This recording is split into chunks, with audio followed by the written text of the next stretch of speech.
Hello everyone, welcome to my YouTube channel Naaz online classes. So guys, आज हम लोग इस वीडियो में पढ़ने वाले हैं कि कक्षा 10 विज्ञान का जितना भी मोस्ट इम्पोर्टेंट क्वेश्चन है जो बोर्ड एग्जाम में बार बार पूछा जाता है, ठीक है, उसी को हम लोग इस वीडियो में देखने वाले हैं। तो प्लीज़ आप लोग वीडियो में बने रहें और वीडियो को लास्ट तक देखें। अगर आप लोग चाहते हो कि बोर्ड एग्जाम में साइंस का एक भी क्वेश्चन ना छूटे तो इस वीडियो को आप लोग ज़रूर देखें, ठीक है। तो आइए हम लोग वीडियो को स्टार्ट करते हैं। तो पहला प्रश्न है कि प्रतिवर्ती क्रिया से आप क्या समझते हैं, ठीक है। तो आपको लिखना है, कैसे लिखेंगे उत्तर।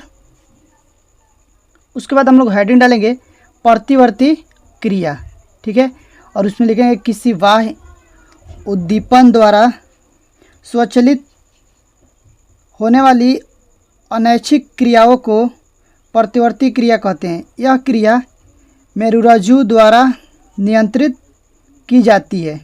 ओके, जैसे स्वादिष्ट भोजन को देखकर मुंह में पानी आना, सांप को देखकर पीछे हटना, ये सब प्रतिवर्ती क्रिया है। और उसके बाद से देखो, इसमें लिखेंगे प्रतिवर्ती क्रिया का सर्वप्रथम 1833 ईस्वी में हाल ने पता लगाया था। हाल एक वैज्ञानिक का नाम है, उन्होंने ही पता लगाया था इसका, ठीक है। तो अगर आप लोग इतना लिखते हो तो आप लोग को एक भी नंबर नहीं कटेगा, ठीक है। उसके बाद हम लोग देखेंगे दूसरा क्वेश्चन। देखो, ये प्रश्न है कि वृक्क के पीछे कोई 3 कार्य लिखिए। ओके, तो उत्तर में हम लिख लेंगे वृक्क के 3 कार्य निम्नलिखित हैं। निम्नलिखित का मतलब होता है कि नीचे है, ठीक है। देखो, पहला में लिखेंगे यह नाइट्रोजन युक्त अपशिष्ट पदार्थ जैसे कि अमोनिया, यूरिया इत्यादि को मूत्र के रूप में बाहर निकालता है। दूसरा में लिखेंगे यह भ्रूणीय अवस्था आरबीसी का निर्माण करता है। तीसरा में यह शरीर में लवण की मात्रा को संतुलित करता है। चौथा में लिखेंगे यह रुधिर के पीएच मान को नियंत्रित करता है, ठीक है। उसके बाद हम लिखेंगे, देखो अगला प्रश्न है कि उत्सर्जन किसे कहते हैं, ठीक है। तो हेडिंग डालेंगे उत्सर्जन। मानव में उत्सर्जन के लिए फेफड़े व वृक्क उत्सर्जी अंग होते हैं। फेफड़े के माध्यम से CO2 तथा वृक्क के माध्यम से नाइट्रोजन युक्त पदार्थ जैसे कि अमोनिया, यूरिया का उत्सर्जन होता है, ठीक है। उसके बाद देखो अगला प्रश्न को हम लोग देखेंगे। अगला प्रश्न है कि वाष्प उत्सर्जन से आप क्या समझते हैं, इसके महत्व को बताइए। प्रश्न में ऐसा दिया रहेगा तो आपको लिखना है ठीक ऐसे ही। हेडिंग डालना है कि वाष्प उत्सर्जन, और उसमें लिखना है कि पौधे में अतिरिक्त जल पत्तियों तथा तनों के रंध्र के माध्यम से वाष्प के रूप में वाष्पीकृत होने लगता है, जिसे वाष्प उत्सर्जन कहते हैं। इसके महत्व निम्नलिखित है। निम्नलिखित का मतलब होता है नीचे है, मैं पहले ही बताया आपको। तो पहला में लिखेंगे वाष्प उत्सर्जन से पौधों में ताप का संतुलन बना रहता है। और दूसरा में लिखेंगे इसके पौधों में जल की अवशोषण की मात्रा बढ़ जाती है। तीसरा में लिखेंगे इससे पौधों में बने अवशिष्ट पदार्थ बाहर निकल जाता है। चौथा में इससे फलों में शर्करा की मात्रा बढ़ाई जाती है, जिससे फल अधिक मीठा लगता है, ठीक है। देखो अगला प्रश्न, अगला है कि रुधिर के 4 कार्य बताइए। रुधिर, तो उत्तर में हम लोग लेंगे रुधिर के 4 कार्य निम्नलिखित है, यानी कि नीचे है। पहला है कि यह भोजन पदार्थ का परिवहन करता है। दूसरा है यह जल का परिवहन करता है। तीसरा है यह CO2 तथा O2 जैसे गैसों का आदान प्रदान करता है। यह एंजाइम, हार्मोन्स आदि का परिवहन करता है। और आपका 5वां हो जाएगा, यह शरीर के सभी भागों में ताप को समान बनाए रखने में सहायता करता है, ठीक है। आप लोग को लिख करके अच्छे से याद कर लेना है अगर आप लोग को बोर्ड एग्जाम में नंबर चाहिए तो, ठीक है। और इतना याद रखना, ये जो सब प्रश्न है टोटल के टोटल बोर्ड एग्जाम में पूछे जाते हैं और पूछे भी जाएंगे आगे। तो इन प्रश्नों को आप लोग को अच्छे से तैयार करना है। अगर आप लोग को ये वीडियो अच्छी लग रही हो तो प्लीज़ यार लाइक कर दें, और हमारे चैनल पर पहली बार आए हैं तो सब्सक्राइब कर लें। ओके, लाइक ज़रूर करना गाइज। अब देखो प्रश्न, अगला प्रश्न है कि खाने का सोडा का रासायनिक नाम तथा अणुसूत्र लिखिए। इसके बनाने की विधि का केवल रासायनिक समीकरण लिखिए। उपयोग बताइए। ठीक है, क्वेश्चन में इतना जितना पूछा जाएगा उतना ही आप लोग को करना है।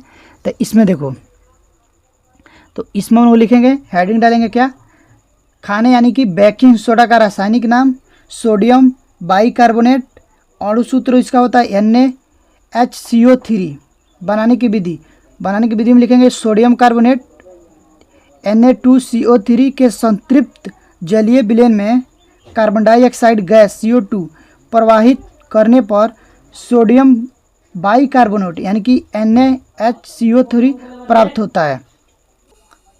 ठीक है, और इसका ये सूत्र है। ठीक है, देखो Na2CO3 plus CO2 plus H2O को जब रिएक्शन करेंगे तो कितना मिलेगा, 2NaCHHCO3। ठीक है, सोडियम, ठीक है, इसका जब रिएक्शन करेंगे देखो Na2CO3 यानी कि sodium carbonate plus CO2 carbon dioxide H2O जल, इसका जब हम लोग रिएक्शन करें तो मिलेगा आपको 2NaHCO3 सोडियम बाइकार्बोनेट यानी कि खाने का सोडा। उपयोग में इसका लिखेंगे, इसका उपयोग पेट के अम्लता को कम करने के लिए किया जाता है।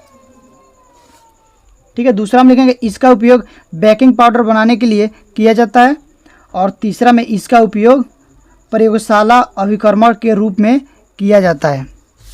इतना लिख लेंगे आप लोग। ठीक है, उसके बाद हम लोग देखेंगे नेक्स्ट प्रश्न, जो कि है धावन सोडा का रासायनिक नाम तथा अणुसूत्र लिखिए। इसके बनाने की विधि तथा उपयोग लिखिए।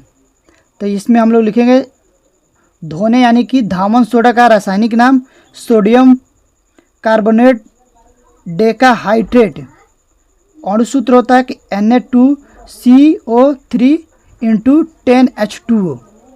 बनाने की विधि देखो 2NaOH यानी कि sodium hydroxide plus H2O carbon dioxide को जब हम रिएक्शन करेंगे तो आपको मिलेगा सोडियम बाइकार्बोनेट यानी कि Na2CO3 प्लस H2O।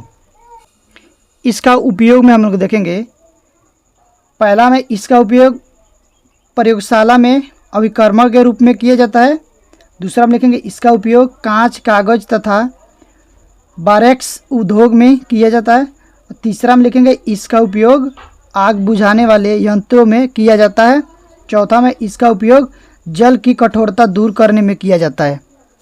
ठीक है, और उसके बाद हम लोग देखेंगे लास्ट प्रश्न। देखो लास्ट प्रश्न इसका है प्लास्टर ऑफ पेरिस बनाने की विधि एवं एक उपयोग को आवश्यकता रासायनिक समीकरण देते हुए लिखिए। ठीक है, तो हेडिंग डालेंगे प्लास्टर ऑफ पेरिस का रासायनिक सूत्र कैल्शियम सल्फेट हेमीहाइड्रेट। ठीक है, अणुसूत्र इसका होता है कि CaSO4.12H2O। बनाने की विधि, ठीक है, देखो CaSO4 प्लस हाफ H2O को जब हम ऐसे करें 120 डिग्री सेल्सियस पर इसको गर्म करेंगे तो क्या मिलेगा, ये इसमें CaSO4.12H2O। उसके बाद देखो इसका उपयोग हम लोग लिख लेंगे। उपयोग में लिखेंगे, पहला में लिखेंगे इसका उपयोग टूटी हुई हड्डियों को जोड़ने के लिए प्लास्टर चढ़ाने में किया जाता है। ठीक है, देखो उसके बाद हम लोग लिखेंगे दूसरा में इसका उपयोग सजावटी सामान, मूर्ति व खिलौनों के निर्माण में किया जाता है।